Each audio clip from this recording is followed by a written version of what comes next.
The biggest hack I'm currently learning is to enjoy where your feet actually are. You know, in life, you hit spurts where you feel like you're stuck. It's not abnormal to have that feeling. But sometimes you feeling like you're stuck is because you won't really take joy in the present matter.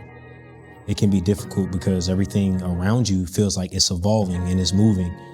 But you get to a place where you mature and you understand, and not all movement is progression. Not everything that you see is what it appears to be. And that's just a law of life.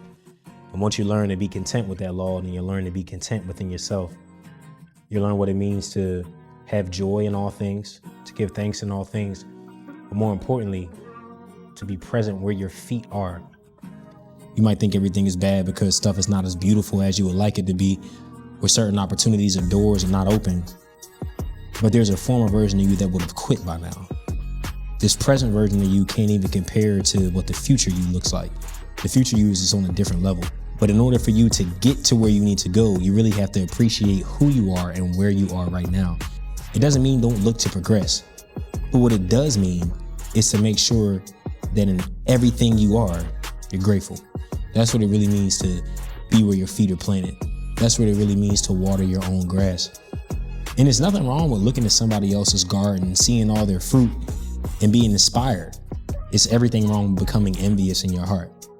It's everything wrong with being distracted by what another man is managing when the very thing that's going to change your life, that's in your hands, that's at your feet, you refuse to water. You refuse to nourish it the right way. You know, it's a trick of life to get you to worry about the things that are not instead of being focused on the things that are. I remember living seasons of life where I was worried about people who weren't on my side, opportunities that weren't at my doorstep, things that I didn't have, instead of realizing that the people who were in my corner were more than enough. And the people who I tried to force to be there for me caused me more hurt and damage than what I needed in that season. You know, in life, we're going to go through pain. We're going to go through distraction, but there is such thing as unnecessary toil, right? There's such thing as unnecessary pain. The beautiful part about it is when you survive it, you get wisdom from it. And then you start to realize, man, certain things, certain people, it's just not worth it. And the only thing that's really worth it in the end is you getting to where you need to go. But you will only get to where you need to go with awareness, with gratitude, with integrity to the process, and with intentionality. In this season, manage where you are. Let your feet be present where they are. Let your mind be still. Let your hands be found like doing the work that it needs to do, and let your heart be open. You got to survive disappointment. You got to survive discouragement. But you also have to appreciate the miraculous things that you're experiencing right now. You just don't know it.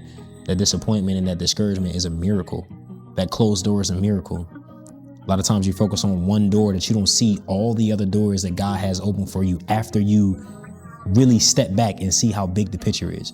There's one door you was begging for, it was limited, but the doors around it, this next door you about to walk through, and when you get in that hallway and you see so many different things that are lining up for you, that's where it really matters. That's where it's going to make sense, man. But in all things, be present where you are.